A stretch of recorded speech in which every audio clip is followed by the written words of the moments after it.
Basically two aspects that can happen when your heart failure is the way yours is right now. One is a problem with the squeeze, and that's the ability of the heart to deliver blood to the rest of your body. And often when that doesn't work properly, you'll feel very tired.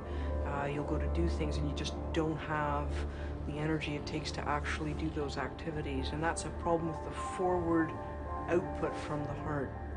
The second thing that we noticed in the ultrasound of the heart is that your heart is actually enlarging, and that is a very concerning thing to us. So I'm actually very happy to hear today that you're interested in pursuing transplant, because that's what I was going to talk to you about today as well. I actually think the time has come for us to look at that. I just wish I had listened to you the very first time. Well, it takes time a little bit to come around. Transplant is a pretty big surgery, and it's a lot to think about. It's a lot to think about.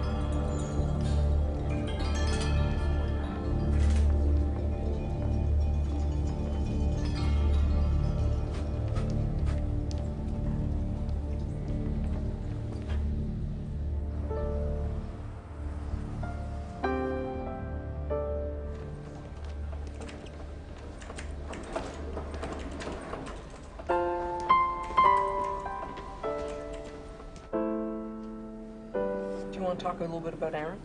Aaron Knox, everyone knows about. I don't know if he's 30 yet, but he's 29. He's our young gentleman with an idiopathic dilated cardiomyopathy, blood group O, recurrent admissions with heart failure, and eventually we put him forth for a VAD insertion. He walks around the hospital pushing his device around.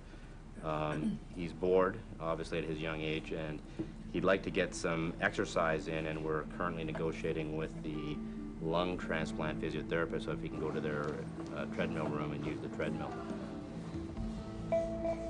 The only concern is that when he's in that room, there's nobody in that room that's VAD savvy, and so they're a little uncomfortable, but I said, you know what, he's probably the most VAD expert person in the hospital. All right, so the pneumatic device is actually connected to Aaron's drive line in much of the same fashion. And the device It's right here. is right there. So how you feeling? Have a seat. How are you hanging between the ears? You doing okay? Yeah. Yeah. Just getting bored, more or less. Okay. How are you doing? It's difficult at times, but it's the day-to-day. Yeah, people think I work here when pushing this around. Well, I suppose it's not an unreasonable thought. Going around. And we've unplugged it for a length of time of... I went 35. You're always pushing the limits. I think it was the picture you sent us of you tobogganing that made us realize with a mechanical heart that you enjoyed pushing the envelope a little bit out.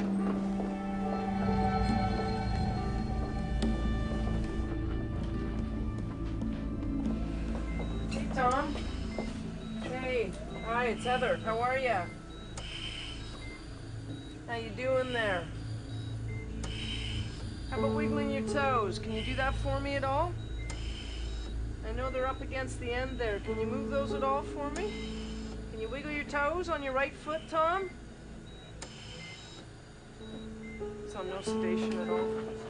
They stopped it. We gave him just a little bit when we intubated him. He's had no sedation at all since then. It was just because the family was here, so we decided to just wait. Sorry, Tom. We're just going to have a look here at your incision. I'm not sure. She was a little bit worried. She said to the right. So she, just look.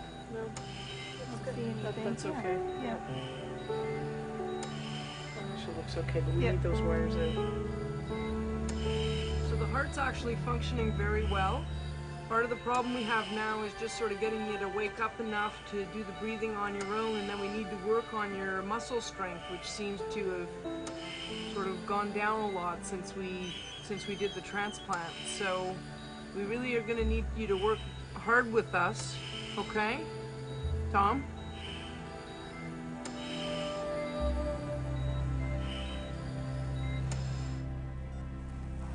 Check his coagulation before.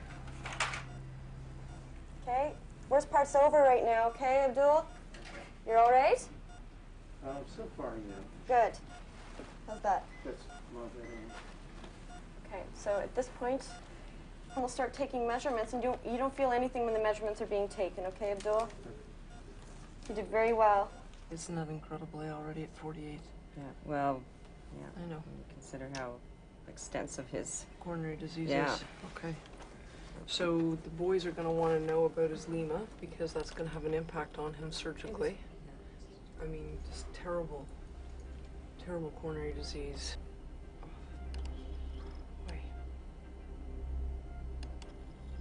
What you're describing in terms of your symptoms, none of that is surprising to me based on the pressure measurements that we've seen, okay?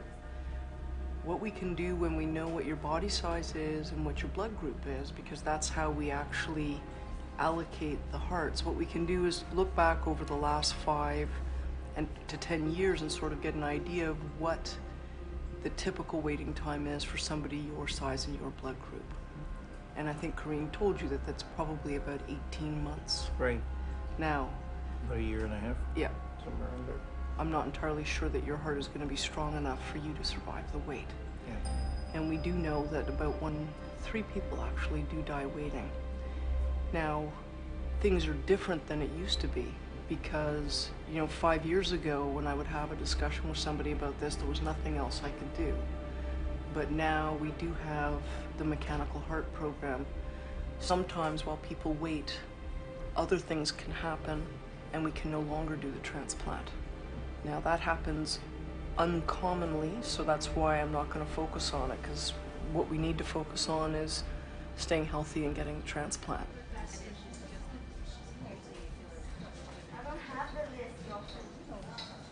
How's Mrs. Patel doing? She's doing good. Yeah? They put her back on a small amount of... Yeah, they put her on because I guess she was tacky and they felt that maybe putting her back on So would help her it did out. start to recover a bit before, but she goes right back up. Overnight, much better with the heart Much rate. better with the heart rate, eh?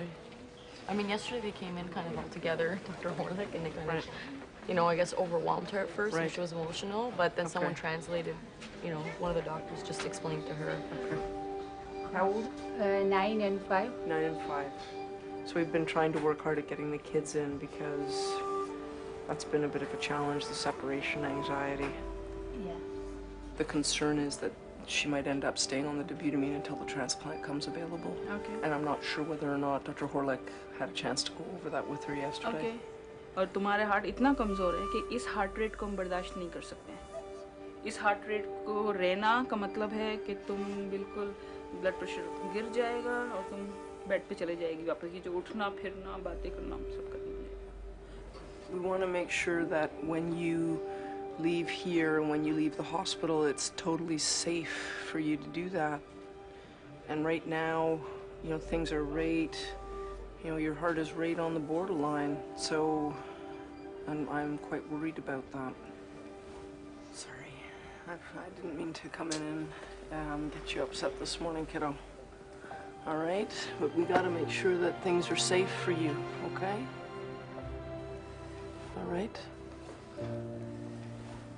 Okay. लेकिन शिल्पा तुम्हारे को मालूम है ना ये बात तो ये तो बस एक और बार अपन को वही बात पता चल रही है ना। So, yeah, I know you want to go home, but what we want to do is to have you go home because everything's good with the heart, and so that you can, be with your family and your kids. Right now, the heart's not really safe enough for us to do that. You're sort of right on the edge, and it is possible that we won't be able to get you out of here without a new heart.